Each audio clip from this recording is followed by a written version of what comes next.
जो फ़र्क नज़र आया है, स्पेशली केएल राहुल स्पिन को बहुत अच्छा खेलते हैं थ्रू आउट द टूर्नामेंट, बल्कि जहाँ भी हम देखते हैं वो बिल्कुल फंसते नहीं है comprehensively only because of KL Rahul.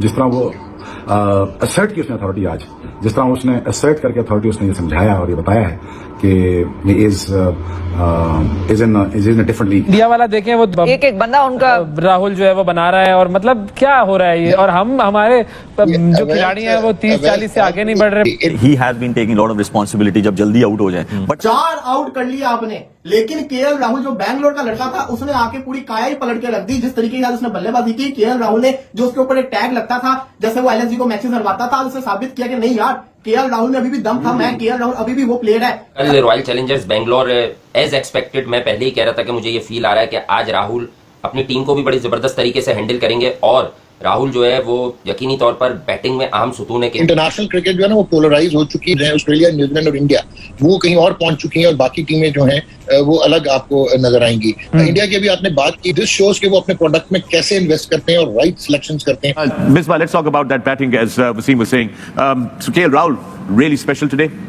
Special I think Asia cup में भी जैसे उन्होंने बैटिंग की, स्पेशली जो स्लो पिचेस पे उनको मिडिल ऑर्डर में लाने का मकसद ही है, स्पिनर्स को बहुत अच्छा खेला। राहुल 93 रन नॉट आउट, और उस पिच पे कि जहाँ पे काफी ज्यादा बॉल जो है वो रुक के आ रहा था, बल्ले पे सही नहीं आ रहा था। हाँ, बीच में एक बात हो सकती है कि जैसी हल्की हल्की सी बारिश आई, हल्की हल्की सी, तो पिच पे कुछ कतरे गिरे होंगे बारिश के भी, गेंद भी जाहिर है कि फिर फील्ड में जाता है तो थोड़ा सा सूखापन जरा मुतासिर होता है। Very important supporting role. KL Rahul काफी लेट आए थे मैच में बैटिंग करने के लिए, बट ऑफ कोर्स इस तरह से एक्सेलरेशन की हम बात करते हैं to understand where you are in the match. खतरनाक पिच था, पिच के ऊपर बॉल रुक कर आ रहा था, स्पिनर्स को मदद भी मिल रही थी, उनके पास बॉलर भी अच्छे थे, आरसीबी और फास्ट बॉलर जो कि वेरिएशन के साथ बॉलिंग कर रहे थे। केएल राहुल ने मैं समझता हूँ शानदार किस्म की बल्लेबाजी की, और उसने ये बताया कि अभी मेरी T20 क्रिकेट खत्म नहीं हुई, मैं अभी हूँ। और उसने अगर केएल राहुल आज ना खड़ा रहता, जब इसका कैच छोड़ा था, एक कैच इसका छोड़ा था रजत पाटीदार ने छोड़ा था ना कैच, वो अगर कैच पकड़ा होता तो शायद ये वाला मैच आरसीबी जीता होता। राहुल में इन्वेस्ट किया, राहुल लेके आए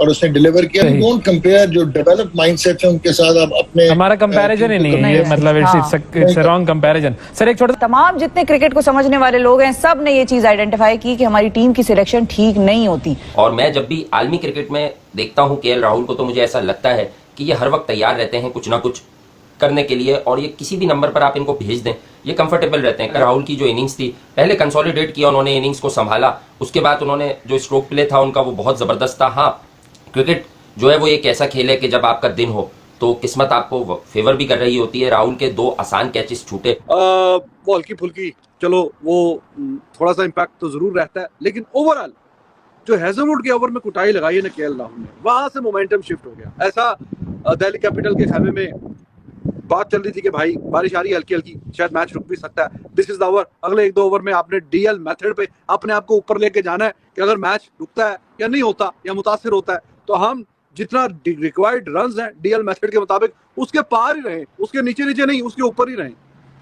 तो हैजलवुड की क्या कुटाई लगाई है, 22 रन एक ओवर में। हैजलवुड जैसे बॉलर जो कि अक्सर हमने देखा है वो 4 ओवरों में 22-25 रन देता है, इसके आसपास ही वो 4 ओवरों में रन देता है, और 1 ओवर में उसको छक्के भी मारे, चौके भी मारे।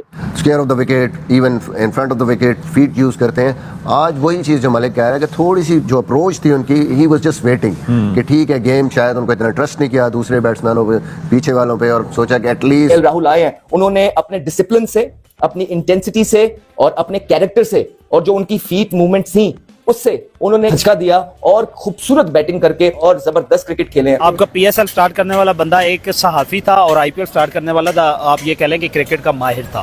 केएल राहुल की विकेट बड़ी ज्यादा इंपॉर्टेंट विकेट थी, केएल राहुल ने छोड़ा ही नहीं, उसके बाद ऐसा रगड़ा लगाया। आपको याद होगा केएल राहुल भी एक मरतबा आरसीबी में इतिहास गवाए। आरसीबी के पास ट्रेविस हेड था, आरसीबी ने कदर नहीं की, उसको निकाला, हेड क्या बला बन गया। आरसीबी के पास स्टार्ट था, स्टार्ट को इन्होंने रखा। आरसीबी का केएल राहुल था, आरसीबी के ही पास जिसे कहते हैं ना वो था, शेन वैटसन था दूसरी टीम में, उसने परफॉर्मेंस करके दिखाई। आरसीबी ने अपने प्लेयर सिराज आपके सामने प्राइम एग्जांपल है, दूसरी टीम में गया क्या परफॉर्मेंस करके दिखाया। राहुल ने उसको मतलब कैश इन किया और उस मौके को दोनों हाथों से समेटा, लूटा।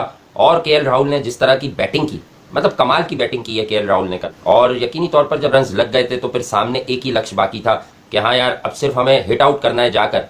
तो और बहुत अच्छे एंगल बना के ये इस तरह के जो बैट्समैन है लाइक केएल राहुल, विराट कोहली, ये जब हिटिंग करते हैं ना तो गेंद को उसके मेरिट पे खेलते हैं, 22 रन अगर निकाले या 25 रन निकाले एक ओवर में, तो ऐसा नहीं लगता कि जोर जबरदस्ती जी बड़ा मतलब गेंद कहीं पे है। जैसे फॉर एग्जांपल वो मैक फ्रेजर इनका दिल्ली कैपिटल का ओपनर है, वो आगे जिस तरह खेलता है वो ऐसा लगता है हर गेंद पे मुंह उठा के बस चला रहा है बल्ला। या किसी हद तक आप फिल साल्ट वगैरह की बात करते हैं, वो डिफरेंट सॉर्ट ऑफ बैट्समैन। लेकिन ये क्लासिक किस्म के जो बैट्समैन नहीं होते कि गेंद को उसके मेरिट पे खेलना है, देखने में भी अच्छा लगे। तो हेजलवुड एक बड़ा नाम है, बड़ा बॉलर है, उसको जिस तरीके से मारा है वो तो आप देखिए, एक ओवर में 22, वहीं से मैच कहीं ना कहीं अपने पलड़े में डाल लिया। और दैट वाज मेक और ब्रेक किस्म की सिचुएशन थी उस स्टेज पे।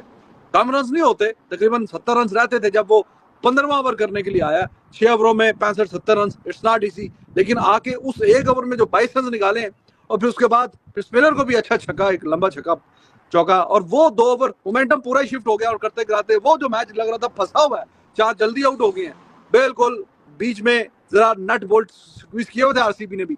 वो वाला मैच भी कितनी फिर आसानी से निकाल लिया है कि 13 गेंदें अभी रहती थी और जीते भी छक्का मार के पूरे ओवर खेल लें, और वो और ज़्यादा मुश्किल से मुश्किल होता गया जैसे जैसे वो गेम स्पिनरों से निकली है, फिर फास्ट बॉलरों पे गई है, रिवर्स हो रहा था। Pre fast bowlers they were amazing. Credit to their fast bowlers as well. All three of them, Mitchell Starc, Hazelwood, and their captain. ऐसा ही है आरसीबी के अंदर, बताइए ऐसा क्या होता है। और देखो ना जिस तरीके से आरसीबी वाला मैच हारा है, रन रेट भी बुरा भला करवाया। 6 मैचेस में आपने एक बार नोटिस की होगी, जैसे जब बारिश हो रही थी तो वो तेज खेलना शुरू हो गया। उनके जहन में था कि यार डकवर्थ लुईस मेथड क्या बोल रहा है। और आपने देखा था वो जो दिल्ली का वो था थोड़ा रेडी को 15 स्कोर उनको उस वक्त चाहिए था। राहुल ने 22 स्कोर